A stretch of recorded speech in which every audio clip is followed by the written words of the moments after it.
bertanya, silahkan. Mungkin ada kegelisahan dalam hati teman-teman, mungkin ada unek-unek atau apa, silahkan.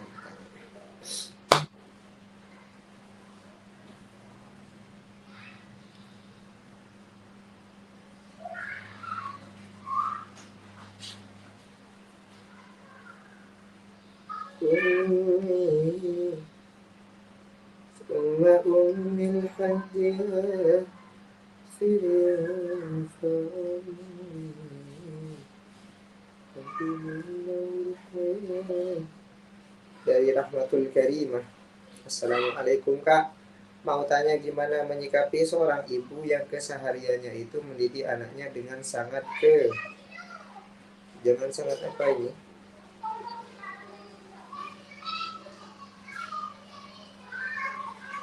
Dengan sangat keras mungkin ya. Ya kita sebagai seorang anak ketika ibu kita keras sama kita atau kasar sama kita harus bersabar berarti Allah memberikan ujian kepada kita dari ibu, lewat pelantara ibu. Tapi kalau kita sabar dengan sikap ibu yang begitu, insya Allah Allah akan mengangkat derajat kita menuju darajatil ulya, menuju derajat yang tinggi. Paham ya teman-teman? Nggak boleh kita melawan. Wala taqul lahuma uffin wala tanharhuma wa qul lahuma qawlan karima. Al-ayah sadaqallahul azim. Wala taqul lahuma uffin. Jangan sekali-kali kita kepada orang tua itu mengeluh, berkata apa sih ibu? Jangan sampai ya. Wala tanharhuma, dan jangan sampai kita keras nadanya sama orang tua. Apa sih bu? Jangan ya. Wa qul lahuma qawlan karima, dan hendaknya kita berbicara dengan sopan santun, lembut, dengan penuh akhlak kepada kedua orang tua kita. Oke? Tetap sabar ya. Badai pasti berlalu, semua akan indah pada waktunya. Ada suatu solusi. Ketika kamu punya orang tua yang keras nih ya. Mungkin orang tua percaya kepada seseorang, keluarga, kerabat atau saudara, atau mungkin orang tua punya saudara kandung. Nah, salah satu caranya Anda itu harus pergi ke saudara kandungnya atau orang yang kepercayaan orang tua, gitu kan. Kemudian ya minta tolong, minta bantuan orang yang jadi kepercayaan orang tua kita, ya Bapak atau Bude atau Pak Le, Om, Tante, minta tolong ya nasihatin ibu, dia nggak keras-keras sama aku, gitu ya. Itu adalah salah satu cara untuk mungkin bisa insya Allah untuk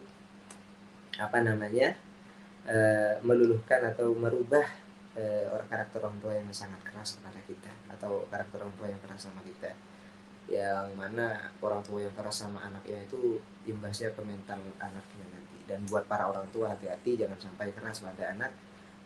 Sayyidina Umar keras teman-teman, tapi ketika dengan anaknya beliau sopan, beliau lembut, beliau mengasihani ya. Jangan sampai keras sama anak. Ya keras boleh, maksudnya jangan keras terus, tapi ya harus kayak layangan gitu loh, diulur, habis itu ditarik, dari ulur tarik kayak perasaanku ke kamu gitu, enggak enggak gitu ya. Jadi diulur, layangan begitu, ada angin diulur, habis itu enggak ada angin ditarik, habis itu enggak ada angin lagi diulur, enggak ada angin ditarik, habisnya tinggi tinggi tinggi, akhirnya jadi anak yang hebat. Nah, jadi contoh mendidik anak seperti itu. Begitu. Jangan terlalu kendor juga dalam didik anak tuh. Ibu, atau mungkin langsung ya, ibu saya pamit nanti kerja kelompok ya, pulang jam berapa nak? Jam sekian. Hati-hati, biasanya kerja kelompok malah ngopi di kafe, ngerumpi, ngobrol sama teman-temannya, apalagi teman-teman cowok ya. Hati-hati.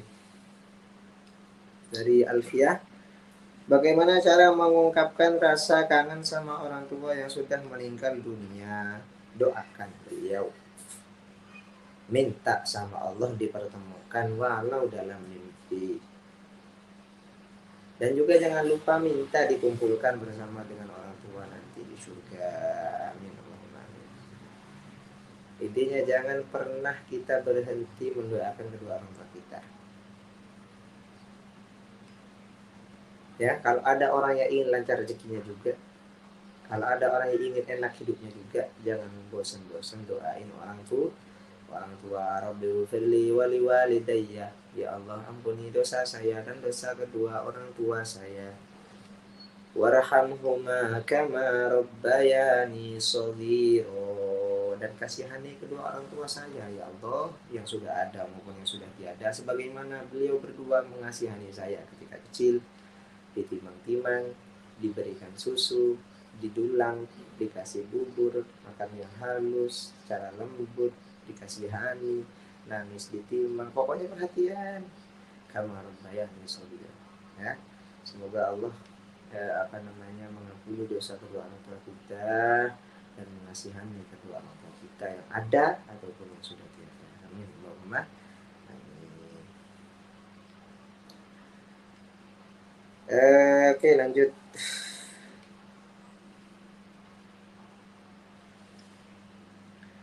Nur Khadijah bin Muhammad, bagaimana mau berbakti kepada Umi? Masa kami apa ini sih? Tes titik-titik marah gitu, kurang jelas. Next ya, pertanyaannya ya. Dari Rizka Syafitria, Assalamualaikum Mas, mau tanya apakah kewajiban anak ketika ada pertentangan antara perintah dan larangan ibu ayah?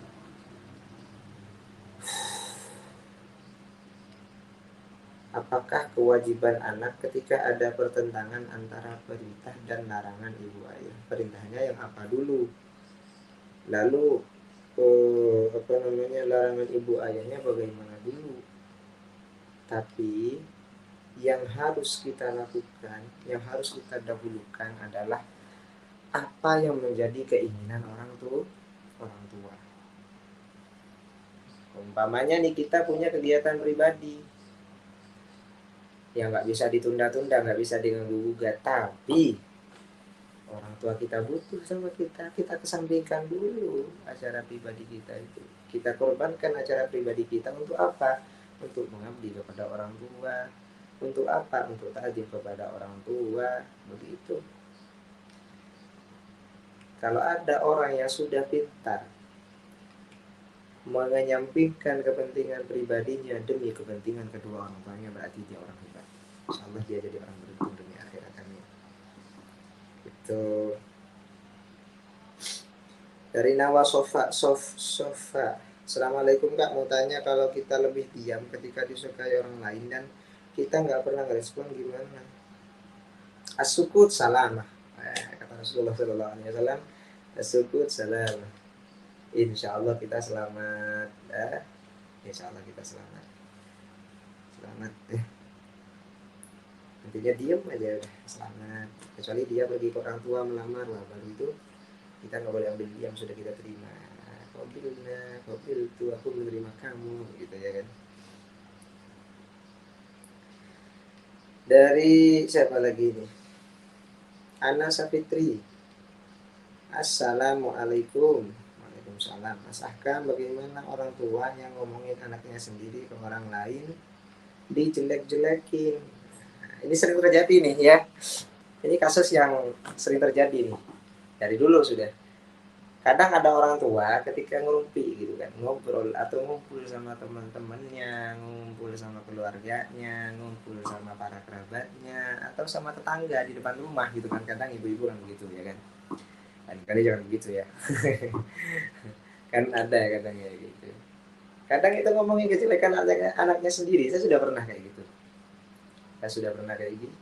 Sering malah.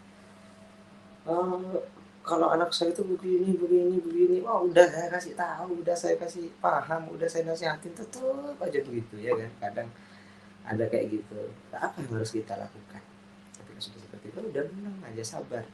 Berarti Allah lagi menguji kita lewat kedua orang tua kita. Makanya saya pernah bilang, musuh terbesarmu orang terdekatmu. Musuh terbesar kita itu bukan orang yang jauh, itu bukan para netizen yang berada di mana-mana kemudian melontarkan komentar pedas terhadap kita, enggak. Tapi musuh terbesar kita adalah orang yang paling dekat dengan kita. Contoh guru, contoh saudara, contoh orang tua. Sabar intinya. Harus sabar, jangan sampai mengeluh, jangan sampai suudzon sama orang tua, jangan sampai suul adab sama orang tua. Badai pasti berlalu. Ya udah sabar aja. Ya. hati-hati ya, yang kayak gitu jangan sampai ngelawan sama orang tua. Ya mungkin bisa ibu mohon maaf dengan segala kerendahan hati. Mungkin kalau ibu lagi sama teman-temannya jangan ngomongin saya yang jelek-jelek ya bu, dengan halus mungkin. Tapi kalau bisa udahlah jangan. Nah, udahlah apa kata orang tua, yang penting kita manut iya aja. Karena sejelek apapun orang tua, lebih baik orang tua daripada kita. Dan sebagus apapun kita, sebaik apapun kita, setoat apapun kita, masih jauh lebih baik orang tua kita daripada kita. Makanya jangan sampai sombong sama orang tua ya.